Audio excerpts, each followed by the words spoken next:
Salut tout le monde, j'espère que vous allez bien. On se retrouve oui pour une vidéo débriefing de WWE Raw. Et oui, WWE Raw qui donc pose ses valises du côté bien de retour, bien sûr après WWE Payback. On a donc décidé de carburer dessus. Qu'est-ce qui s'est passé concrètement? On a vu notamment cette miniature où il y a Gunther qui a réussi à remporter ce titre. Justement, est-ce que Chad Gable a livré une prestation de haute volée? On a cette mallette. Comment ça s'est passé? Comment a-t-il récupéré cette mallette? Justement, on va compter cette histoire et vous voyez également, vous le voyez également, d'ailleurs je vous montre, si je vous montre pas la photo, ça va pas le faire, avec le Kalilouné entre Sami Zayn et Jey Uso. Jey Uso qui est donc devenu, rappelez-vous, la semaine hier soir, enfin samedi soir, le nouveau participant de WWE Raw. Et on va en parler bien évidemment avec Jey Uso, avec Sami Zayn, etc. etc. Voilà ce qu'il en est. En tout cas, le programme était riche aussi. Il y a eu notamment Seth Rollins, Ricochet était dans les parages. Il y a eu également un match par équipe entre Drew McIntyre et Matt Riddle. Le Judgment Day était là et justement on va parler de cette mallette et de tout ce qu'il en est. J'ai eu une sacrée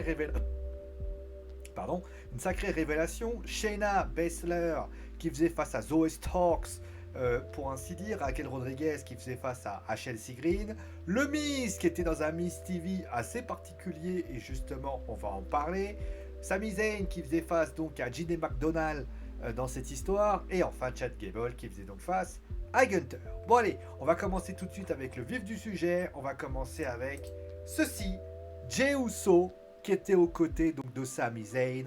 Sami Zayn donc qui était là, qui était en train de... qui est venu de la part du public avec alors pas un nouveau thème d'entrée, mais en fait c'est un thème un peu remixé dans le sens où maintenant on voit qu'il est en solo, c'est officiel, voilà. Ceux qui en doutaient, ceux qui pensaient que son frère allait débouler, on ne sait où, on ne sait quoi, on ne sait comment, et eh bien finalement c'est pas du tout ce qui s'est passé. Il est là, il est tout sourire forcément, mais c'est pas passé comme ça au début, Au début on s'est dit bon, comment les choses allaient se passer. Eh bien, il a expliqué comment ça s'est passé, pourquoi d'ailleurs il a quitté la WWE. Enfin, il ne l'a pas vraiment expliqué, mais il a dit voilà que c'était vraiment un moment qui devait être très compliqué. Et par la suite, il a expliqué qu'il a eu un appel inattendu de Cody Rhodes. C'est pour cette raison qu'il est aujourd'hui à Raw. Et à ce moment-là, Sami Zayn arrive, il lui dit bon là, je suis content de te voir. Alors maintenant, je préfère quand même te le dire. Dans les vestiaires, les gens sont pas très contents de te voir arriver. D'ailleurs, même Kevin Owens est pas convaincu de te voir arriver aussi. Il dit voilà, écoute, moi, je vais te dire la vérité. Lui, il propose de lui serrer la main. Et à ce moment-là, Jay le regarde, a l'air de refuser. Voilà, tout simplement, a l'air de refuser. Et à ce moment-là, eh bien, ce refus, je vous le donne en mille, eh bien, cela va entraîner...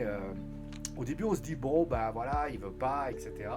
Mais après, il dit, voilà, non, c'est pas très UC. Et à ce moment-là, ils se font un câlin, ils quittent le ring. Drew McIntyre, Riddle arrive. On voit notamment le regard noir de Drew McIntyre et de Riddle, en référence, bien évidemment, alors à ce qui s'est passé dans le passé. Enfin, ça fait quand même bizarre dit comme ça. Et donc, voilà ce qu'il en est. Bah, on va dire que le segment, on va parler rapidement des segments coulisses aussi. Alors, je laisse le Judgment Day après. Vous inquiétez pas, on va en parler après. Mais concrètement, segment d'introduction de Jey Uso, sur le fait que voilà, il a été... alors, j'ai été un peu surpris de ne pas voir Cody Rhodes dans ce show. On a tous attendu de voir Cody Rhodes apparaître, il n'était pas là. Moi, je me suis dit, ok, Sami Zayn était là, mais je me suis dit, à la limite, la personne qui a fait venir Jey Uso, c'est quand même Cody Rhodes. Moi, je m'attendais à ce que Cody, eh bien, soit celui qui dise, voilà, écoute, voilà, je t'ai expliqué, moi, j'ai décidé, voilà, avec ce qui s'est passé. Mais là, c'est Sami Zayn qui vient. Où était Cody Rhodes? C'est une grande question, parce qu'il n'a pas du tout lutté à Payback. Il n'était pas là particulièrement dans ce show. Est-ce qu'il y a eu une raison particulière? Je ne sais pas. Mais en tout cas, ça m'a surpris de ne pas le voir, alors que normalement, il aurait dû être là, pour ainsi dire. Bon, après, en lui-même, ça reste un segment d'introduction à la présence de Jay. Ils ont envie de faire un espèce de... On est potes. D'ailleurs, ça aussi, ça m'a un petit peu étonné. Jey Uso qui fait un câlin à Sami Zayn, mais qui ne vient pas l'aider à la présence de Dominique. On va en parler après. Après, il y a Dominique qui a expliqué quelque chose, mais ça on reviendra après, pour ainsi dire. Parce que j'ai une révélation, je vous le dis tout de suite. Au vu de ce qui va se passer, je pense que ça va être Fleury-Michon. Bon, ensuite, donc, après cela, on a eu Drew McIntyre. Ah oui, bah ça par contre, on va en parler tout de suite. Drew McIntyre et Matt Riddle qui donc faisaient face aux Viking Raiders. C'était un tornado tag team match.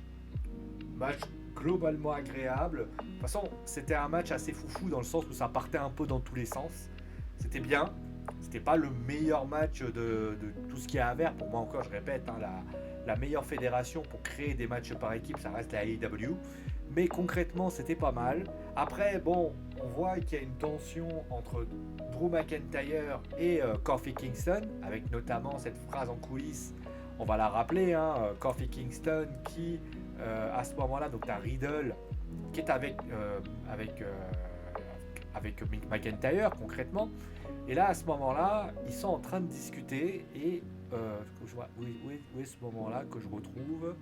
Attendez, je vais vous trouver le moment. Et donc, à ce moment-là, ils sont en train de discuter. Et tu vois notamment Riddle et McIntyre. Voilà, il y a notamment Kofi Kingston qui se pointe et qui dit bon, écoute, voilà, je sais que t'es pas content, mais je trouve que c'était un accident. Voilà, je suis désolé. Et là, McIntyre lui dit moi, j'ai lancé la chaise par erreur sur Xavier Wood, et toi tu lances ça sur Riddle, et toi tu fais ça sur Kofi. Écoute, moi je suis pas le seul à provoquer des accidents, mais je pense qu'à un moment donné je vais commencer à avoir les yeux un peu ouverts. On est clair sur une chose, on va être très très clair, on est en train, je le disais la semaine dernière, on va le refaire aujourd'hui, on est en train de créer une RK Bro épisode 2. Et souvenez-vous, qu'est-ce qui avait lancé la RK Bro? Les New Day. Donc là, on a les Viking Riders. On change un peu pour éviter de faire un truc redondant. Mais là, concrètement, Riddle, McIntyre, ça fait vraiment un côté inquiétant pour Randy Orton, qui, a priori, ne reviendra pas. En tout cas, il ne reviendra pas tout de suite. Parce que si McIntyre, aujourd'hui, est dans les petits papiers, alors soit il y a deux possibilités.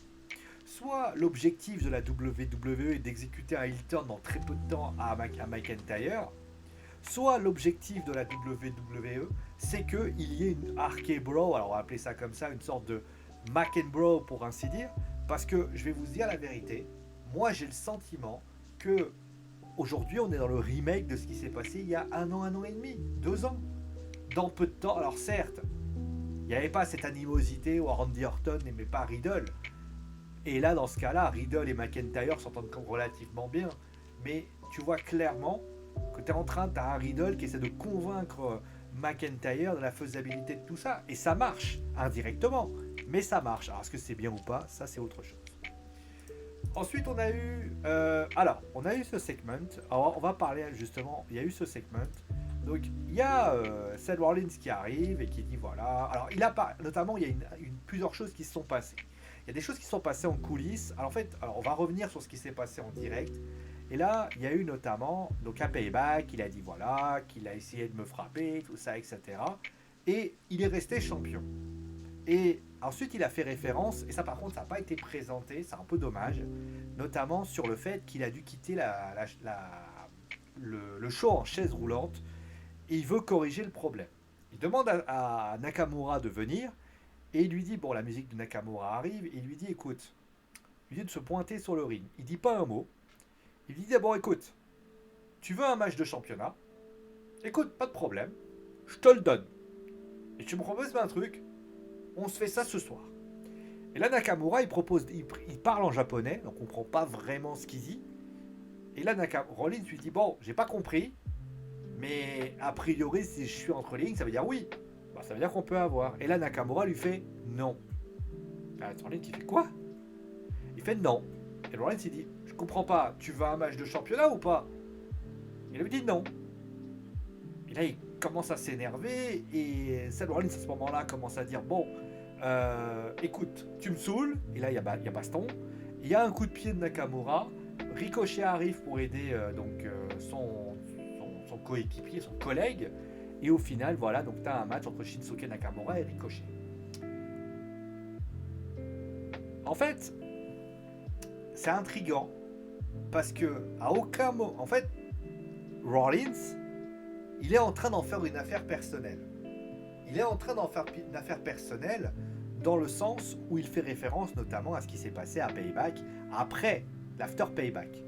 Et il se passe que on a un Nakamura qui essaie de jouer avec l'esprit du champion.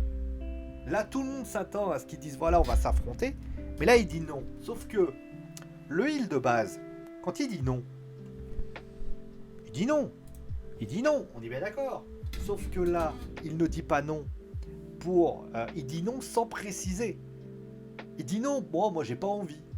Ça ne m'intéresse. En fait, t'es entre le non parce que j'ai pas envie que ce soit aujourd'hui, ou le non, c'est parce que, et ça c'est par contre, ça ne m'intéresse pas.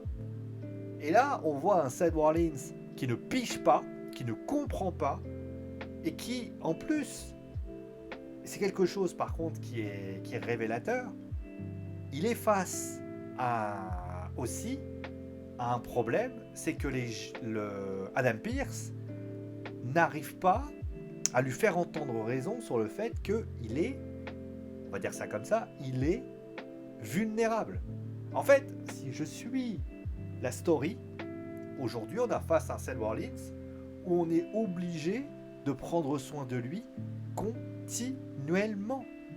C'est-à-dire que si par hasard il se fait mal, bah aujourd'hui c'est les difficultés. C'est pour ça que d'ailleurs Adam Pearce est continuellement en train de le protéger, parce qu'il est face à un homme qui peut être blessé. Et c'est pour ça d'ailleurs que si vous le regardez bien, Seth Rollins, il est fatigué parce qu'à chaque fois, lui dit voilà, j'ai pas besoin de ton aide, parce qu'il lui dit gentiment arrête. D'ailleurs, quand Ricochet vient, au début, il lui dit bon, non mais tu sais, à un moment donné, il y a un segment en coulisses. Et Ricochet, il est avec Adam Pearce, il dit voilà, qu'il a besoin de nouvelles chances, ça ne s'est pas passé comme prévu. Et là, Seth Rollins, il arrive, Pearce lui dit bah, qu'il ne peut pas être ici par rapport au médecin. Rollins lui dit ouais, ça va, c'est bon, je peux me battre. Et Ricochet lui dit que les deux ont fait un gros match, il a beaucoup de respect pour toi, mais qu'il n'a pas à tout porter sur ses épaules. Il dit ah, ça va, ça va. Alors, cette phrase-là, vous voyez, elle n'a pas lieu d'être. T'as pas à tout porter sur tes épaules. C'est pas ça le problème. C'est pas ça le problème.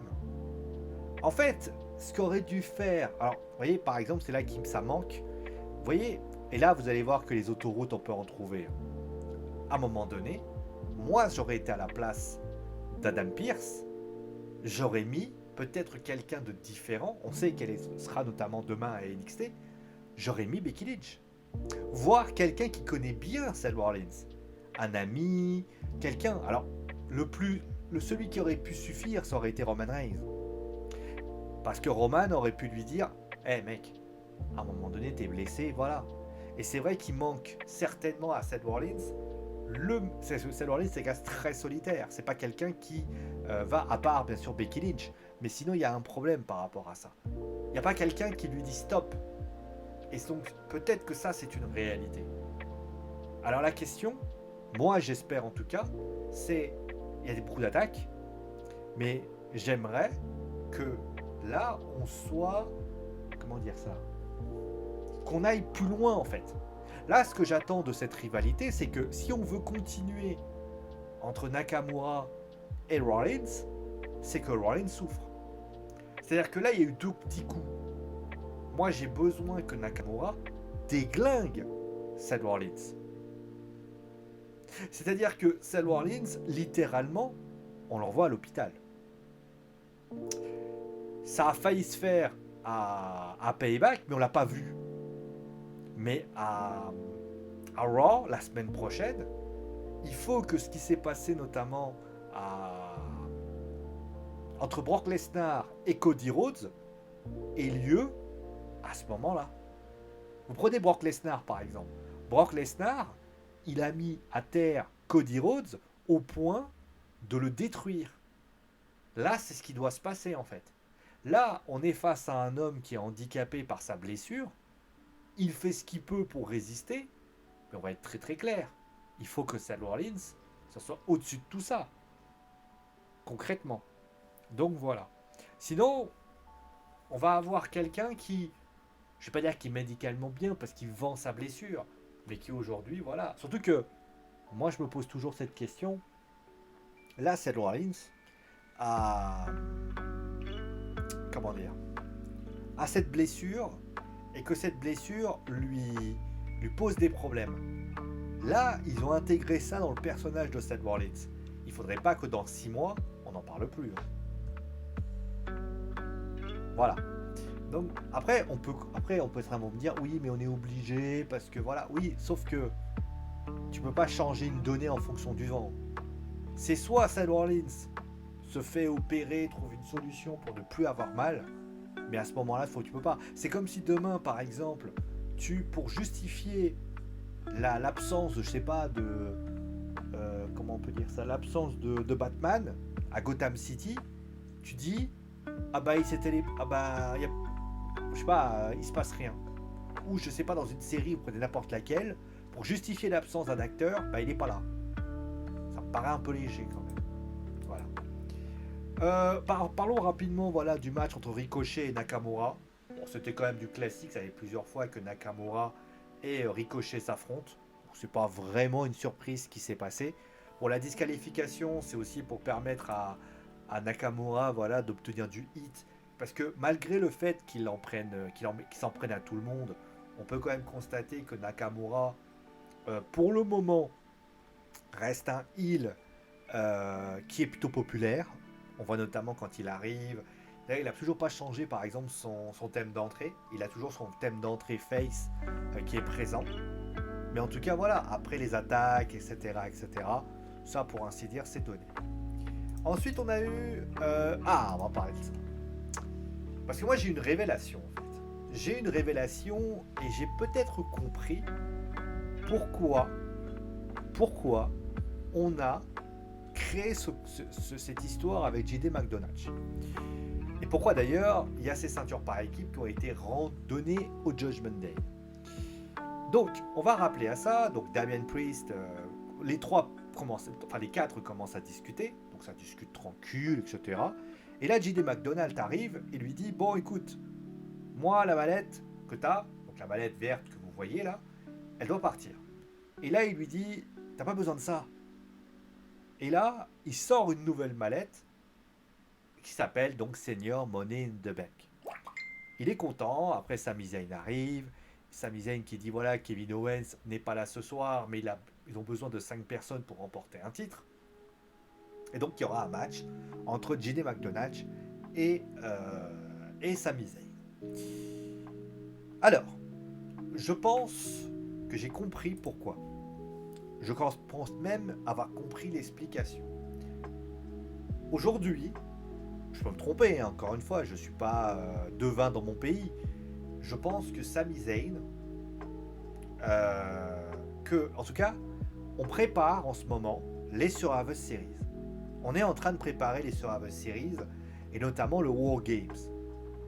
Moi, je suis un peu déçu parce que j'aurais aimé voir le Judgment Day contre la Bloodline.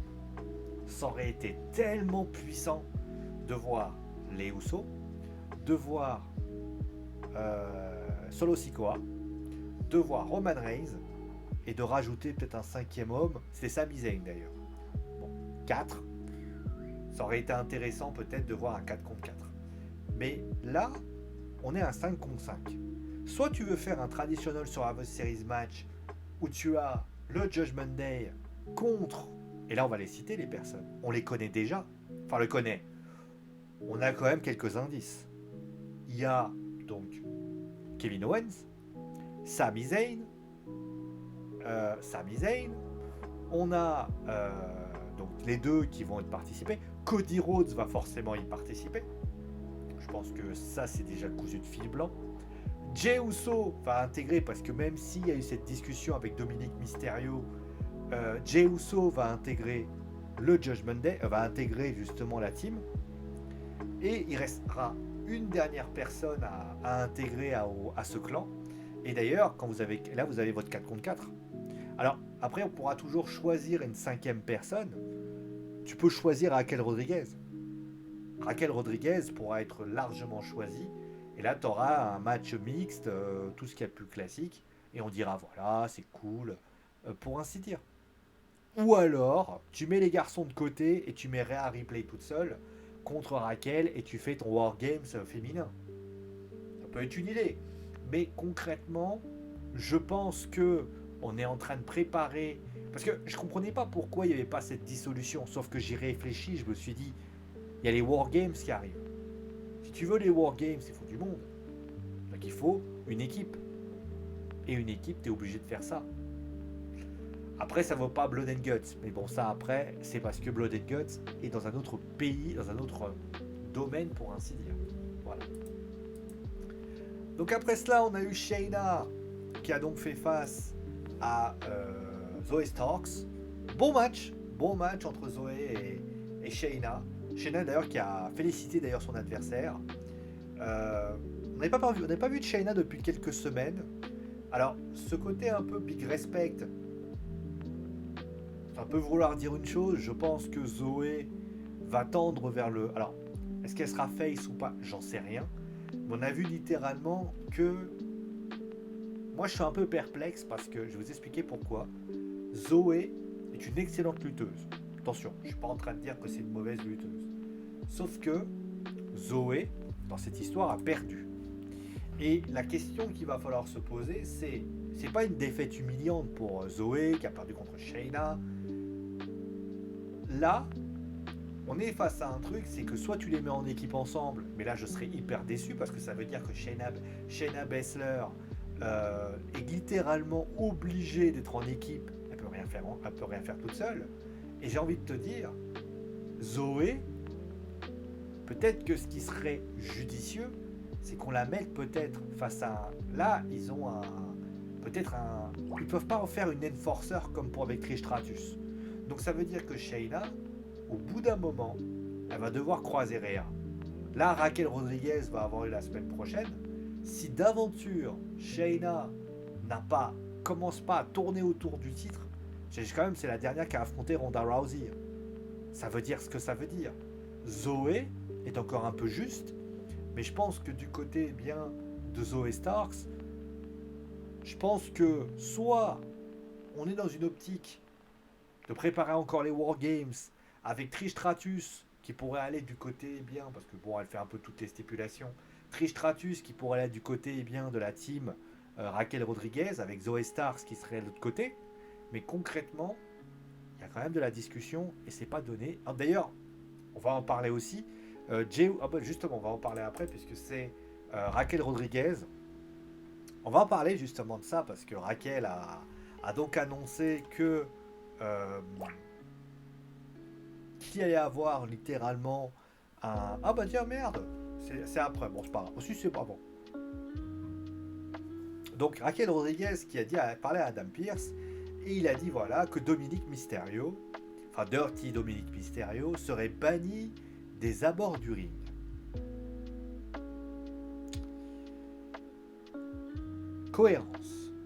Cohérence parce que, regardez, Raquel est une femme intelligente, est une femme qui a, comme qui dirait, une certaine réflexion de ce qui se passe.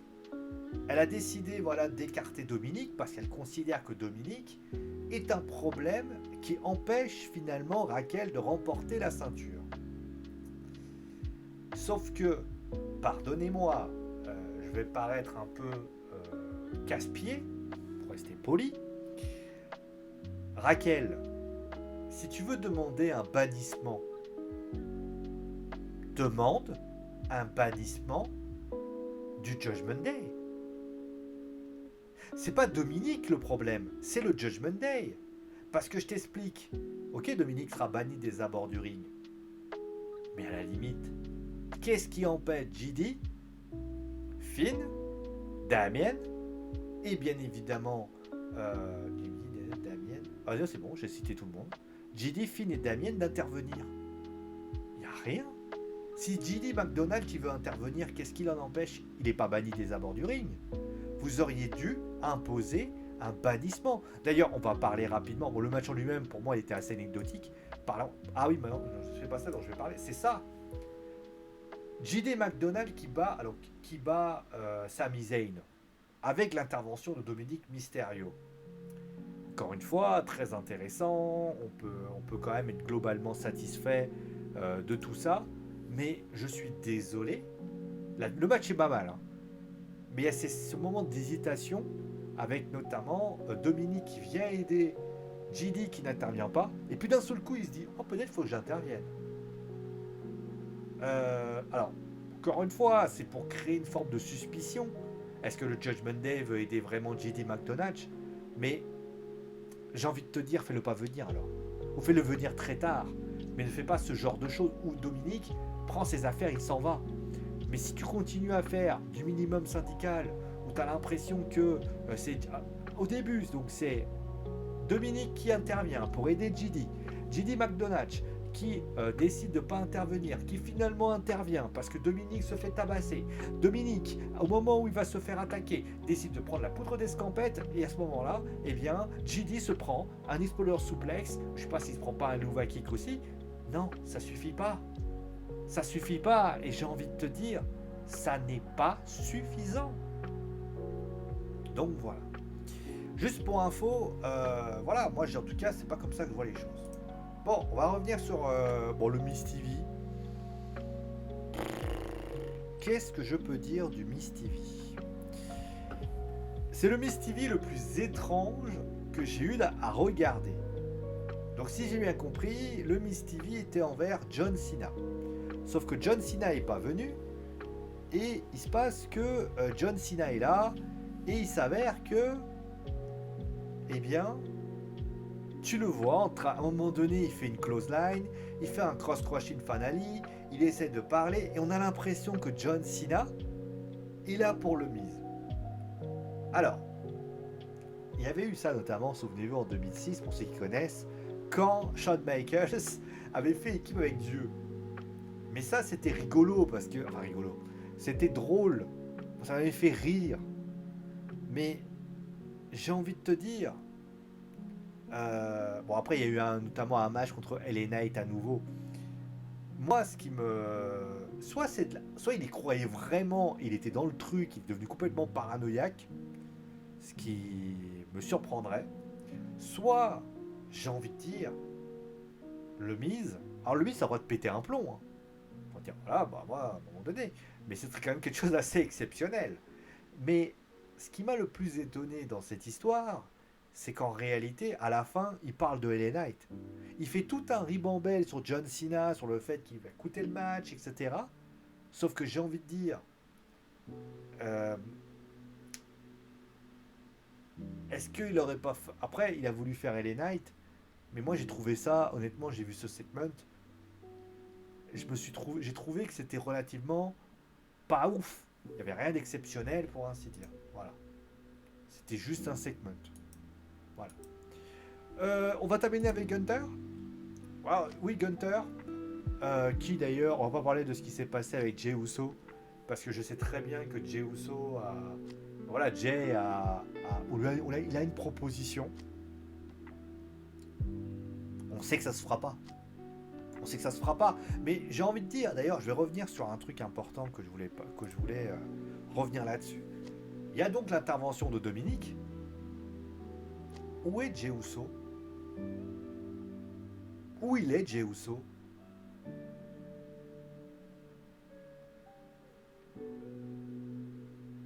Non mais c'est vrai, il est où, Jey Uso? Sami Zayn et lui se font un câlin et au final il est pas là. Je trouve ça étonnant. Voilà. Donc, le main event. Donc Chad Gable qui faisait face à Gunther. Bon, pas d'intervention des Imperium. Pas d'intervention d'Otis aussi. Très bon match. Honnêtement, très très bon match. Putain, mais ce qui me dégoûte, c'est les pubs, sans déconner.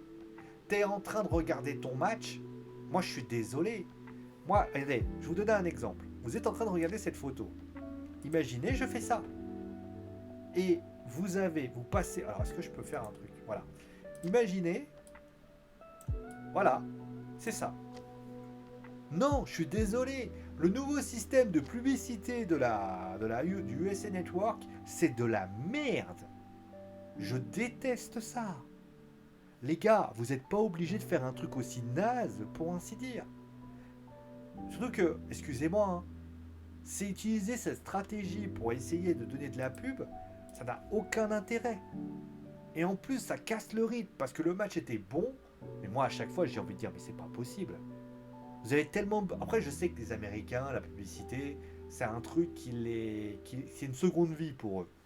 Mais faites de la pub ailleurs, faites pas de la pub comme ça. Après, ils vont me dire, oui, mais ça va me continuer à regarder le show. D'accord.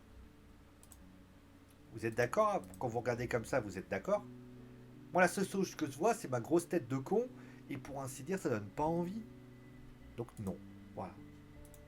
Bon, sinon, le match en lui-même, voilà, Gunther qui gagne. Qui bat donc le record du Honky Tonk Man. Et avec notamment le plus long règne du titre intercontinental. Bon, c'est bien. Il l'a battu. Est-ce que c'était vraiment pertinent? J'en sais rien. Mais concrètement, ça crée un record. Bon, pourquoi pas? Pourquoi pas? On verra ce qui se passera avec Chad qui n'a pas été ridicule, loin de là. D'ailleurs, j'aurais aimé peut-être. Alors, ils l'ont montré en coulisses, notamment hors caméra, mais moi j'aurais bien aimé un Jason Jordan. On l'a vu, hein, taper dans les mains de Chad Gable, ça aurait été assez fort. Parce que ça aurait pas été déconnant de le faire. Mais concrètement, voilà ce qu'il en est. Voilà. Alors, bilan du show. J'ai envie de dire que c'est un show introductif, avec notamment la présence de Jey Uso, etc., etc. Mais je trouve encore une fois, on aime ou on n'aime pas, je trouve que le show manque. Il n'y a pas assez de matière dans ce show. Ils sont en train, alors encore une fois, ils sont en train de créer des choses. Tu vois clairement qu'ils sont en train de préparer les Survivor Series pour certains points, que Nakamura et Rollins, ça va repartir pour un tour, et on verra comment ça se passe, qu'ils ont mis un main event de plutôt bonne qualité. Ils sont en train de faire le Judgment Day avec préparant justement, comme j'ai dit, les Survivor Series, mais je suis pas plus hypé que ça, dans le sens où le show, alors comme on dit, ça va lancer les prochaines semaines. Là, il y a une intro. Bon, on va bien les choses. Avec l'histoire de toutes les rivalités qui continuent. Ceux qui débutent. Ou ceux qui se terminent. Parce que Chad Gable, aujourd'hui, c'est terminé, hein, par exemple. Mais concrètement, je suis pas plus hypé que ça. Alors, peut-être parce que j'ai longtemps été déçu à bien des égards. Mais concrètement, quand je fais le constat, j'attends de voir ce qui va se passer dans les prochaines semaines. La semaine prochaine à WWE Raw, il faut que la WWE nous... En fait, voilà, ils ont pris des puzzles, ils les ont un peu imbriqués, mais concrètement, si demain, la semaine prochaine, ils prennent et ils font pas plus, le château, il n'arrivera pas. Donc il faut continuer à faire monter les choses pour essayer de bien mettre en scène les choses, pour ainsi dire. Voilà. Après, sinon, le show est bien. Le show est bien. Honnêtement, on peut être globalement satisfait, pour ainsi dire. Voilà. Voilà ce que j'avais à dire sur ce show. Bien évidemment, vous êtes libre de me dire si vous avez adoré, pas adoré le show. Hein, c'est votre droit. Je tiens à signaler aussi d'ailleurs que si vous avez envie de débattre, de parler, de me dire ce que vous avez pensé de tout ça, vous êtes libre d'aller sur Twitch. Vous allez sur Twitch, sur forcément la chaîne qui est en bas de la description. On peut parler de tout. Moi, j'ai pas de sujet catch, foot. N'hésitez pas. Bien sûr, il faut que ce soit sur des sujets que je traite. Vous voulez me parler justement du maïs cueilli en Colombie. Il y a de fortes chances que je vais vous dire, j'en sais rien. Voilà. Mais concrètement, on est là pour ça. On est là pour discuter dans le respect. C'est important. Et donc, voilà ce qu'il en est. Alors, prochaine émission de catch, ça va pas aider les supporters de la AEW. Alors, je sais que, hélas, il y a beaucoup de choses qui se passent avec CM Punk. On fera d'ailleurs un focus sur ce qui s'est passé, notamment Alors, j'ai parlé de CM Punk à la WWE, donc je vais pas me répéter à nouveau sur ce qu'il en est. Si c'est pour répéter la même chose, ça n'a aucun intérêt. Je vais juste dire que la WWE, est-ce qu'ils veulent récupérer CM Punk ou pas? J'en suis pas du tout convaincu. Mais voilà ce qu'il en est. On va se retrouver très très vite pour une nouvelle émission sur Wrestling Football. D'ici là, portez-vous bien.